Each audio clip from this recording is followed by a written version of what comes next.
And today we are reading from Bhagavad Gita, chapter 4, sloka number 4. And the theme we are centered around is receiving knowledge. Okay, so this chapter in this series of shlokas gives us insight as to how Arjuna inquired and received knowledge from Lord Shri Krishna. So let us read the shloka. Om Namo Bhagavate Vasudevaya. Om Namo Bhagavate Vasudevaya. Om Namo Bhagavate Vasudevaya. Arjuna Uvacha. Arjuna Uvacha. Aparam Bhavato Janma. Aparam Bhavato Janma. Param Janma Vivasvatah. Param Janma Vivasvatah. Katam etad vijaniyam. Katam etad vijaniyam. Tvamadhau proktavaniti. Tvamadhau proktavaniti.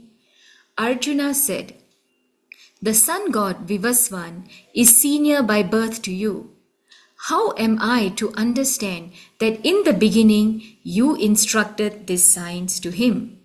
And this was translated by His Divine Grace A.C. Srila Prabhupada ki jai.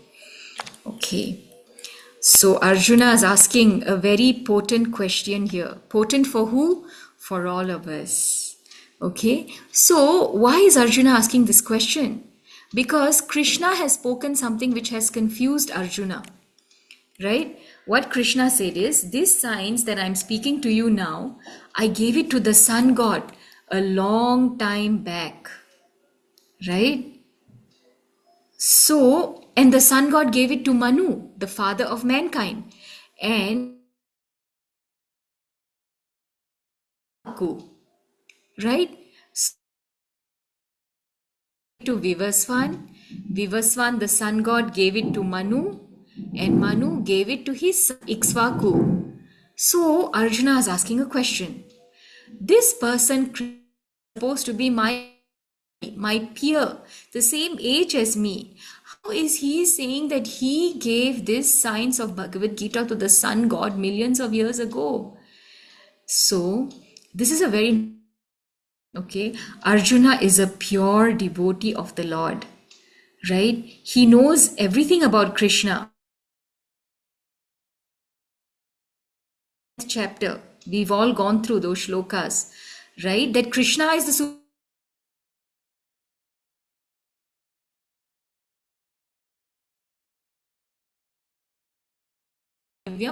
Adi Devam Ajam Vibhum.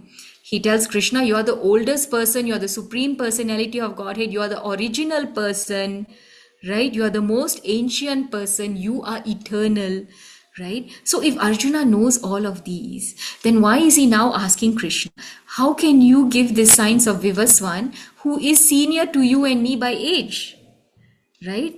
So why is Arjuna asking this question? So he is asking this question on behalf of all of us. Just like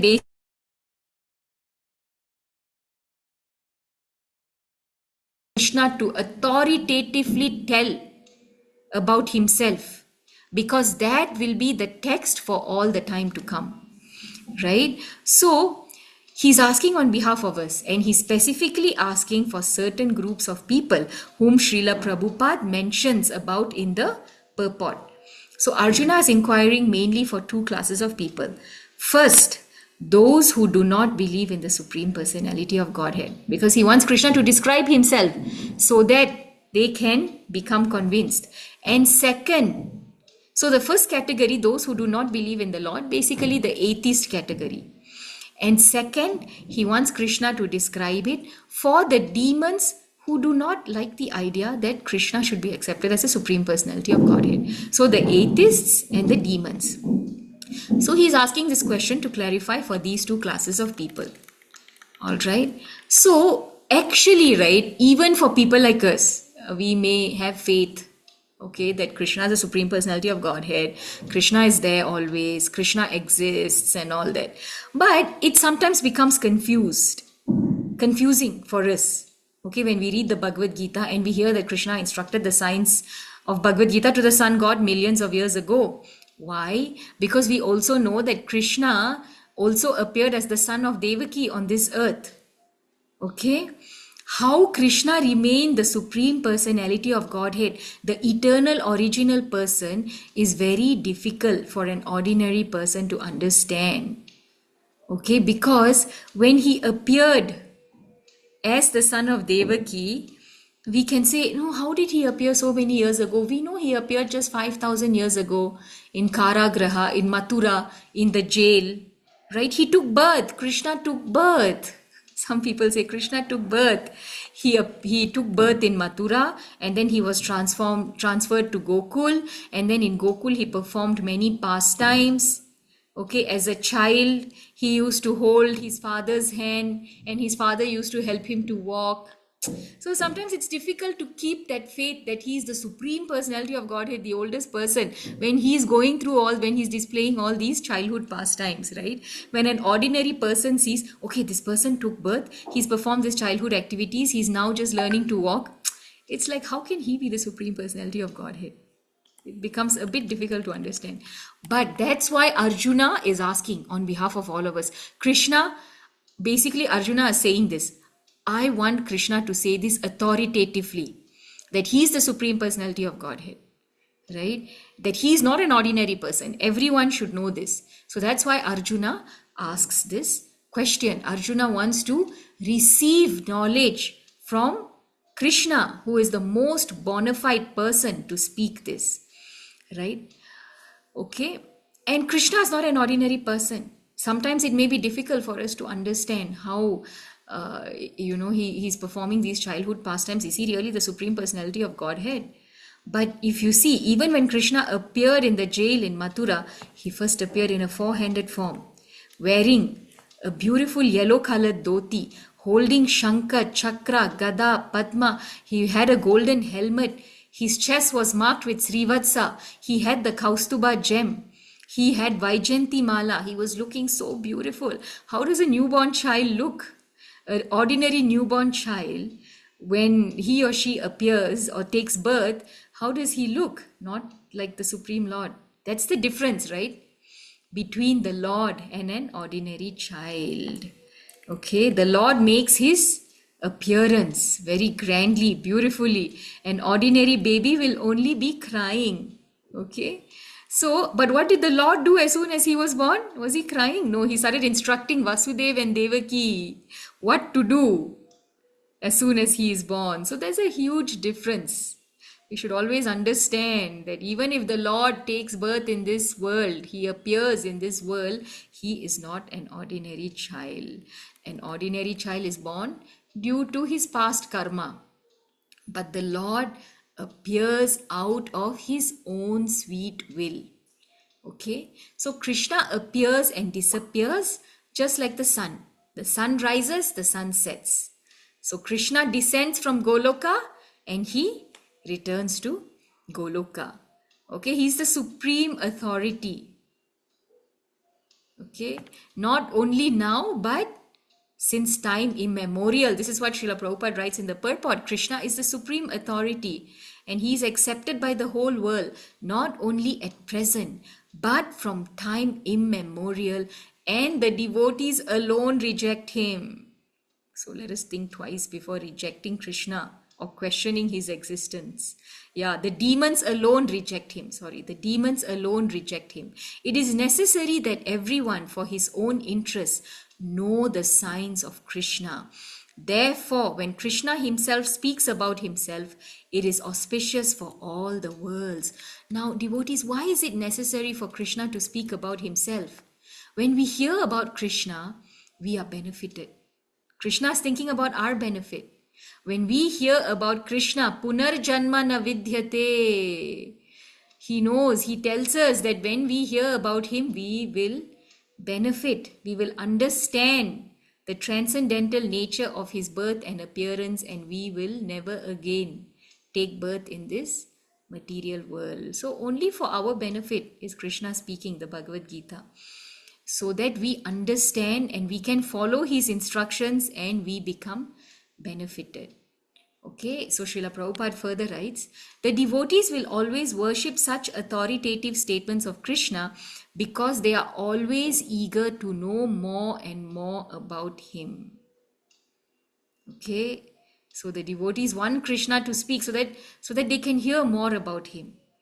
Okay, and what is Krishna's constitutional position? Satchid Ananda Vigraha, Srila Prabhupada writes, the eternal form of bliss and knowledge. He is transcendental. He is above the domination of the modes of material nature and above the influence of time and space. Right? So Krishna is not influenced by goodness, passion, and ignorance, the three modes. We are influenced. In the early morning, we may be under a mode of goodness. During the day, we come under the mode of passion. And then, whenever we feel lazy, okay, then we are in the mode of ignorance. So, we go through these fluctuations of the modes. But Krishna is beyond all of these modes. He is beyond the influence of time and space. Of course, Krishna is beyond time. Krishna himself is time. Aham kalosmi, he says. So he is beyond and free from all these conceptions of time, space, goodness, passion, ignorance. So, and a devotee of Krishna, Krishna is beyond all this. So a devotee of Krishna, like Arjuna, is also undoubtedly above any misunderstanding of the transcendental position of Krishna. Arjuna understands, right? So in summary, dear devotees, why is Arjuna asking this question? That Vivaswan is more senior to you. How did you instruct this science to Vivaswan? Why is Arjuna asking? Because Arjuna wants to receive knowledge from Krishna. Okay? So that people know that Krishna is the Supreme Personality of Godhead. The atheists know. And Arjuna wants Krishna to speak about himself so that the statements become authoritative and they will present themselves as facts for all the people to come for the next several thousands and millions of years. That's why we have the Bhagavad Gita. If Krishna had not spoken, we may not even know today that he is the Supreme Personality of Godhead. Okay, so that is why Arjuna asks these questions to receive knowledge very, very nicely. So let us ponder on these thoughts today, and let us take shelter and take refuge in the Bhagavad Gita that Lord Krishna spoke for the benefit of all of us. So thank you very much, all devotees. We look forward to recite the Bhagavad Gita with you. This is a very special month. So we look forward to reciting the Bhagavad Gita with you this coming day, Mokshada Ekadasi, the day of the advent of the Bhagavad Gita. So Sri Hari Prabhu is facilitating a nice program where all of us can join and benefit from reciting the entire Bhagavad Gita. So please be sure to participate. Okay, so thank you all very, very much. Also, during this month, it is very, very beneficial. It is very auspicious. In fact, we should be doing it all year round. If you have benefited from this, can you be selfish by keeping the signs to yourself? Please distribute Bhagavad Gita. Please facilitate the distribution of Bhagavad Gita. This is what we are trying to do. Facilitate the distribution of Bhagavad Gita here in Gita Gyan. We want to if you would like to do some Shastra Dan so that we can distribute Bhagavad Gita, and if you would like to get some Bhagavad Gita so that you can distribute to all your friends and family, please help us with this, facilitate this. Let everyone gain this knowledge and hear from the Supreme Lord himself. Okay, this is very important. So thank you all very, very much. So you can contact Sri Hari Prabhu or Ananda Rupa Prabhu to distribute Bhagavad Gita this month. So please, all of us, let's do that today. So thank you very, very much. We hope you have a blissful Krishna conscious day ahead. Hare Krishna. Hare Krishna, all devotees. Hare Krishna, Mataji. Thank you, Mataji. Hare